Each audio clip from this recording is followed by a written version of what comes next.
From Hollywood, it's Out of My Mind. I'm Jay Douglas, and in episode 10, we're going from behind a desk to behind the wheel while questioning everything. Oh, and this time, we're not paying any tolls to the trolls. It's another 17 minutes of what we found jumping around the world in search of essential, non-essential, and curiously essential information baby boomers live for. If you're not a baby boomer, you can still listen to the show. All you have to do is, oh heck, this week, you can just listen. There's an abundance of generosity in the air as episode 10 of Out of My Mind begins by giving you some space. So you've decided to go into business for yourself. Maybe you're tired of working for an uncaring boss or handling that 9-to-5 grind every day. Maybe you want to turn your hobby into extra income, or you've been laid off from your job before you're ready to retire. Well, whatever your reason, you're in good company. There are 42 million freelancers in America, and that number is only growing. Say hello to Elvina Beck. She operates PodShare in Hollywood, California, and she's going to help you with an important business decision. Work at home, rent an office, or camp out each day at a nearby coffee shop. What she has to say could change the way you look at your job and your life. Welcome to the world of co-working. Co-working is having a bunch of flex desks or dedicated desks or offices under one roof and allowing a common area like a kitchen and maybe some access to, of course, Wi-Fi and sending your mail there. It's a collaborative use of space. Co-working sounds like those executive suites where you rent an office that comes with a shared receptionist and conference room. Except along with co-working space comes the opportunity to network with your fellow workers at events. Events are a perk for members at co-working spaces because it gives them one less thing to plan. There's a calendar at whatever co-working space you're a member of that shows monthly, daily, weekly happenings that you are welcome to participate in or not. And they can range from screenings to yoga to classes on how to do things in General Assembly style. There's other people that are co-working with you that may host events in their expertise. Screenings? Yoga? Now co-working sounds like a cross between an executive suite and a cruise ship. And that's because our model of work is based on what Elvina calls the ownership economy. We acquire the things we need, office space, equipment, software, even people, through purchase or long-term rental. To understand the nature of co-working, you first have to shift your thinking from ownership to access. The trend is access, not ownership. Kind of like your gym membership. You don't need to have a treadmill at home. You can just have access to a gym to go work out and then you go home. So the idea of co-working is you don't have to work in your apartment or Starbucks. You can go to a co-working space, get inspired by other people who are working, and then go home. Learning from the people you co-work with is a fundamental principle of co-working. And it's one of the motivators behind those events Elvina spoke about. Through physical design and culture, co-working spaces make it easy for people with skills and knowledge to share and connect with people who want access to them. Once you see yourself as someone who both owns something to share and who needs access to what others are sharing, you open yourself up to opportunities that aren't available when you only see yourself as owner. You can find other folks to collaborate with on whatever project you're doing and also get work from other people. We have a designer friend and he says that 70% of his portfolio is from other people that are in the space with him. So it's when you have a network of members who are producing content or need certain things, obviously your neighbor that you have, water cooler time or yoga class with is going to come first to mind because out of sight, out of mind, and I guess the opposite is right in front of you, may hire you. If all this sounds like some idealistic young person's game, Elvina begs to differ. In episode 11, she'll explain how you can navigate the co-working environment and find advantages that might change the way you work and the way you see the world. Elvina Beck operates PodShare in Hollywood, California. She's been immersed in the sharing economy for 10 years and operates co-living as well as co-working spaces in the Los Angeles area. I've put a link to her website in the show notes, along with links to some national co-working companies. By the way, our show notes have a new and easier to remember address. That BIT stuff, it wasn't working out. Nobody liked it. Now you can go to outofmymindpodcast.com. That's outofmymindpodcast.com. When you get there, click on episode 10, then follow the link to the show notes. A lot of people say, well, what do you mean you're checking to see if I have a good fit with my car? They're not quite sure what that means. Let's welcome back Barbara Ward, traffic safety specialist with AAA Northeast. She's talking about CarFit. It's a free nationwide program that helps mature drivers eliminate the distractions and dangers that come from driving a car that, like a suit 2 sizes too big, just doesn't fit. And I don't mean fit as in trying to get 4 people into your MG sports car. This is much more serious. Listen to Barbara's list of the top misfits AAA sees in its program. It starts with your steering wheel. One thing is that they have a clear line of sight over the steering wheel. So you know how you might have like a little old 90-year-old grandma who gets behind the wheel. That top of the steering wheel is right in front of her eyes. So she can't see out onto the road.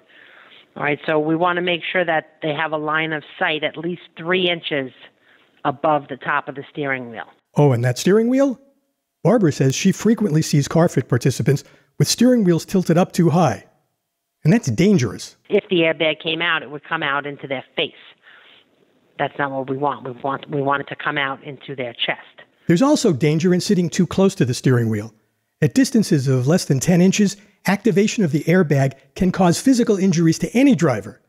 To those of us with weaker bones, those injuries can be serious. Not everyone's going to carry a ruler around, but if they have a magazine in the car and they just roll the magazine up, they could see if that goes in nice and easy between their chest and the steering wheel, that's approximately 10 inches. But you don't want to casually scoot your seat back until you're 10 inches away. We want to make sure that they're not reaching or stretching for the gas or the brake. So, you know, we come across people sometimes who, while they're driving, you know, their leg is extended in the air. That's an issue. That's going to cause fatigue. They're going to get cramps. So we want to set them up so that they can rest their heel on the floor of the car and pivot back and forth from brake to gas. The solution? You can buy extenders for both the brake and gas pedals so that you can be close enough and far away at the same time. As we get older, we may find there are misfits in our car that we don't like to talk about. Number 1 on that list, the safety belt. Barbara says there's no need to risk your life because of pain, let alone vanity. You know, sometimes someone might have arthritis and they can't grab the seatbelt. They just can't reach it. So instead of being in pain, they just won't put the seatbelt on. There's equipment that they can buy. They sell a seatbelt extender that will snap right on and makes it much easier to just grab it and pull it and click it in. Barbara Ward is a traffic safety specialist for AAA Northeast. She wants you to know that while you can check out your car's fit by yourself, the CarFit program goes even further with specific suggestions for improving your safety and comfort as the fall and winter weather approaches. CarFit is a free nationwide program. You don't have to be a AAA member to participate. For more information on the program and on CarFit events near you, visit the CarFit website. I've put a link to it in the show notes. Put on your thinking cap. It's time for this week's Out of My Mind quiz. A person who does this for a living is a blank.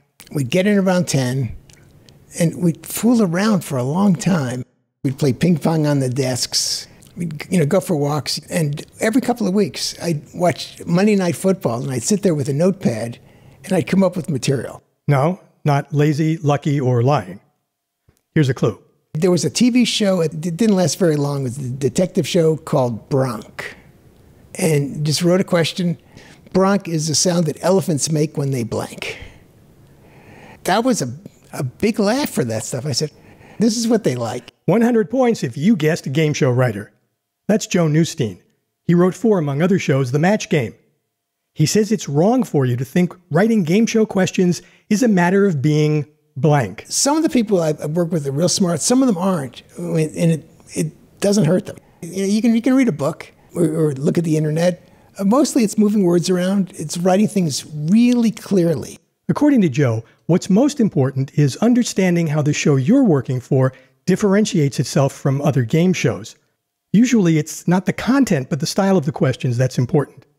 When Joe started on The Match Game, one of the producers took him aside and explained how to write questions the match game way. He told me the basic question was, the Jolly Green Giant has a giant green blank. It's not exactly Playhouse 90 material, but it's a living.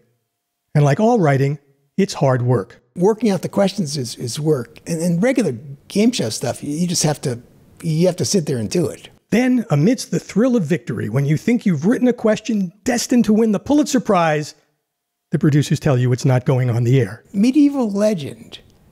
A female creature who visits a man during his sleep is called which of these? Is it a succubus, a licubus, or a jacubus? Joe Neustein began his career writing sketch material for Steve Allen.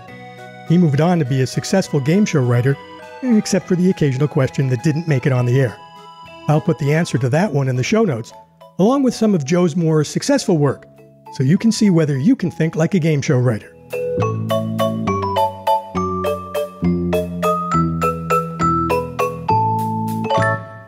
And now, part 2 of Toll of the Troll. In part 1, Lee Cheng, Chief Legal Officer for online retailer Newegg.com, described the way patent trolls built portfolios of patents that were useless or improperly issued, and then used them to extract settlement fees from major corporations to corner businesses by threatening full-blown litigation that could potentially cost these businesses millions of dollars. Those settlement fees, they went directly into the pockets of these patent troll companies, and they're called the Toll of the Troll. We were sued by a patent troll called Sovereign Software in 2007, and they claimed that they owned the rights. They owned patents covering online shopping carts. Now, every single one of probably millions, if not tens of millions, of e-commerce websites has a checkout process that incorporates a shopping cart. I don't think anyone can plausibly make the case that having this commodity functionality makes one website successful versus another website. That's clearly not the case because most e-commerce websites fail. Newegg was successful not because of this shopping cart, and yet the owner of this patent that purportedly covered the shopping cart, which, by the way, used to be held by a company that tried to make a software solution that was so miserable that the company went bankrupt. They claimed that years after Newegg was launched that we owed them 1% of our revenue because we couldn't have succeeded without them. And by the way, every single one of these patent holders claims that they deserve a percentage of someone's revenue or someone's profit. Cheng couldn't believe Sovereign's patents were valid. What he did believe, though, is that as long as companies capitulated to these trolls' demands, the worse things would get.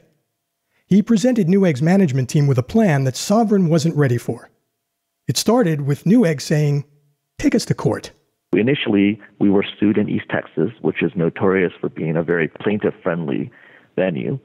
And the location itself causes defendants to settle because the cost of defending yourself in East Texas are very, very high. It's a 2.5-hour drive just to get to the courthouse from Dallas. And so we were sued in 2007, but after 3.5 years of litigation, a jury found that we infringed Sovereign's patents. And even though we were pretty sure under extant case law that we didn't infringe, and then we had to take the case up on appeal. But on appeal, the Federal Circuit Court of Appeals invalidated all of Sovereign's patents.